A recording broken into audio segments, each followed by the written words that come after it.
You're in the know. You listen to Greg Marshall and Brian Summerfield.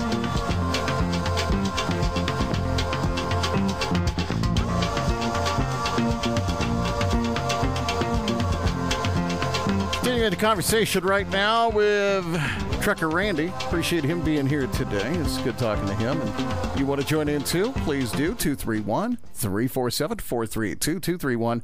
231-347-4382. We've got to switch over. We've got a call to take. I'd like to join into the conversation. Let's go ahead and grab that call and say hi. You're on the air with Trucker Randy and Greg Marshall. Hey there. Along the line, well, let's go ahead and make sure. Hey there. That got it this time.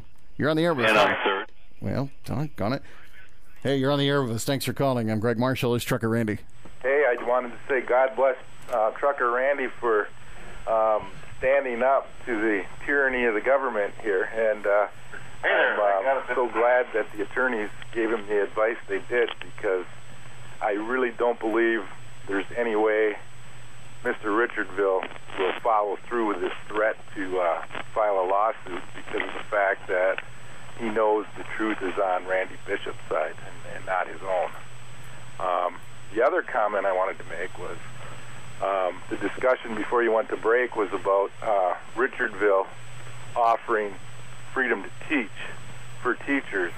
I just wanted to make it clear to the listeners that Mr. Richardville wasn't doing it to give the freedom to choose to join or not join a union to all the conservative teachers out there. He was using it as a weapon against the progressive leadership of the MEA, who has a leftist agenda. So Richardville's giving freedom to teach to teachers was done for all the wrong reasons.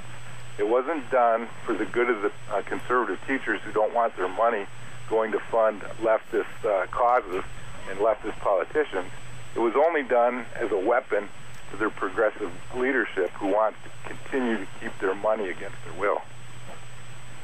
Randy, I'm sure you have a thought or two on that.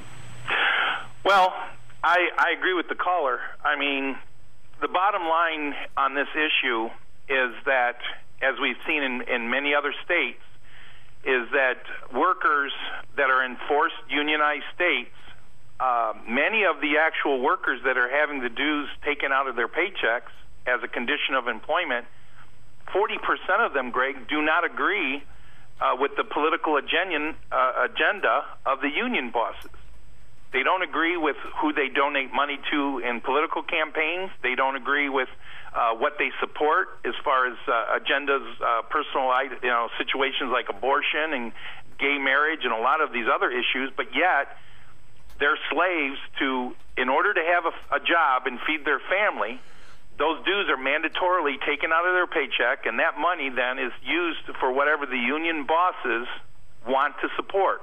And the average rank and file member, the guy on the line or the guy driving the truck or doing the welding, he doesn't have a say. He doesn't even see those people.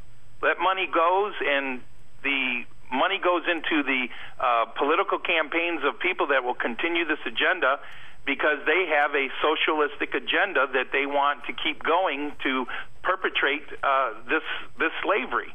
And this is something that all workers in Michigan should have a choice. Our saying is very simple. Workers should have the choice, just as unions have the right to make their case. And the other if point, they feel they're providing a good service to these workers, they should be able to go in there and defend it and explain to them and provide them some customer service and tell them what they're doing for them in order to justify receiving those dues. Caller, you had a point? I was listening to Randy, and the place we need worker freedom the most is in the private sector, because we need to be competitive to attract companies and businesses to bring jobs to Michigan when they have a choice between Michigan and another state. And that would not only benefit the state, but it would benefit all government employees too, because there would be people buying houses, people sending their kids to school, a higher tax base for municipalities. So giving it to the government employees and not the private sector employees really doesn't achieve the goal of bringing new jobs to Michigan at all. I mean, it would be great for those 40% of conservative teachers who despise giving their money to a left-wing organization that's funding the re-election campaigns of Debbie Stabenow and Barack Obama, especially new teachers.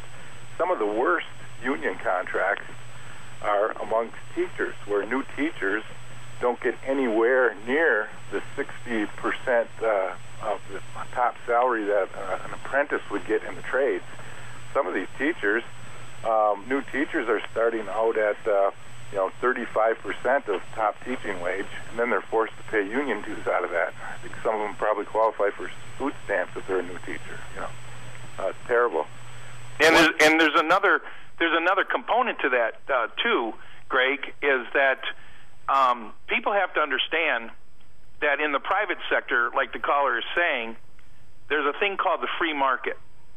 Okay, if the UAW puts demands on Ford, Chrysler, and GM, and they agree to those demands, and they raise the salaries and the benefits and all the things that they negotiate for the private sector there for the UAW, if those demands are too excessive and their product price goes up, then Ford, Chrysler, and GM are not able to compete in the marketplace, and they lose market share, and then they have to reevaluate whether they can continue to pay those fees, those contracts, those benefits going forward. In the government unions, there is no free market competition component. You are forced to pay your government workers. You can't shop around for government services unless you privatize, and they fight that. You don't get to shop for a cheaper, probably maybe more educated township supervisor who's willing to do the job for less pay or less benefits. These people are locked into their positions.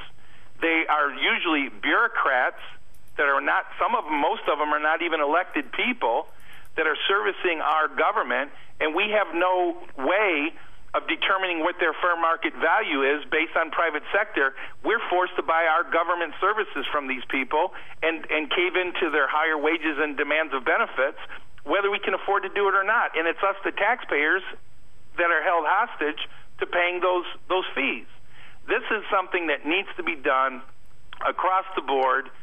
Government workers, private sector workers, we all should be free to choose, negotiate, and provide services at the best price, at the best benefits that we're willing to serve, what we're willing to do for our labor. It's a commodity.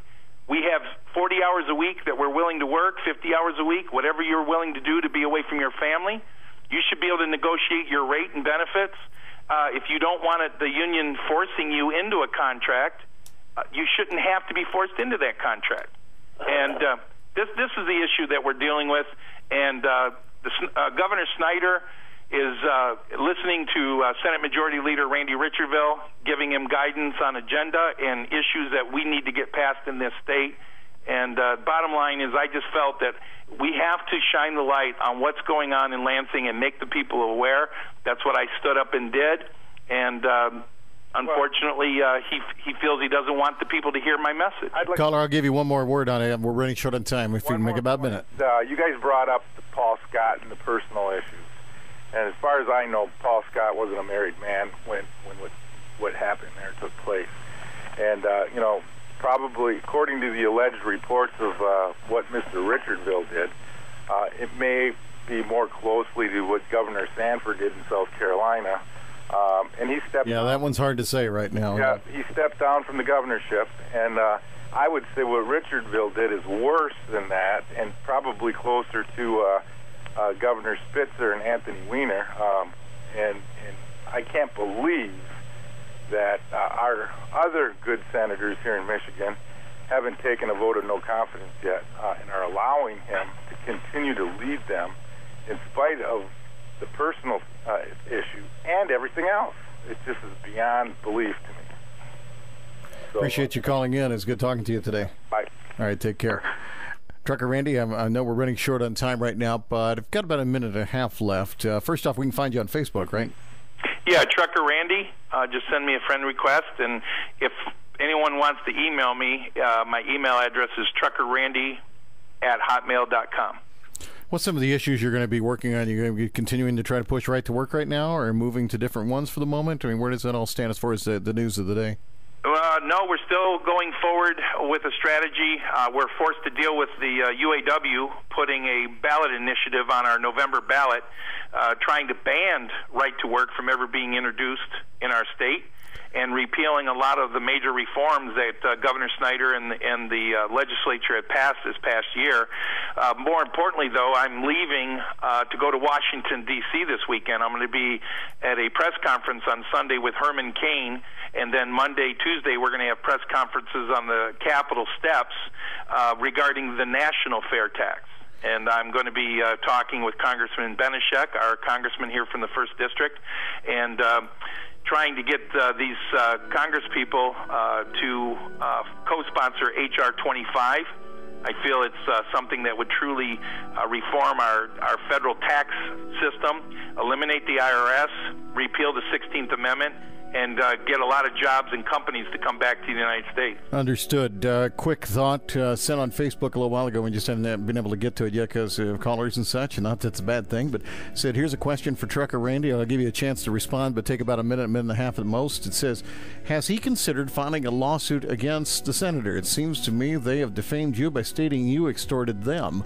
Further, they claimed you inflicted extreme emotional distress. If I recall correctly, upon the senator's family, it seems to me that they are the ones inflicting extreme emotional distress. While we conservatives generally despise the ACLU, they do occasionally do good things. Randy, I'll give you the final word. Well, I'm waiting to see if I do get sued, and if I don't, these attorneys that I've been speaking with are going to explore that option later down the road. Appreciate it, sir. It's good talking to you today, and look forward to it again real soon. Thanks, Greg. I appreciate the opportunity to give my side of the story. All right, that sounds good. Take care, and have yourself a good day, and look forward to talking to you again soon. Yes, sir. Bye-bye. Take care. My name is Greg Marshall. His name is Trucker Randy. Stand by. We will continue.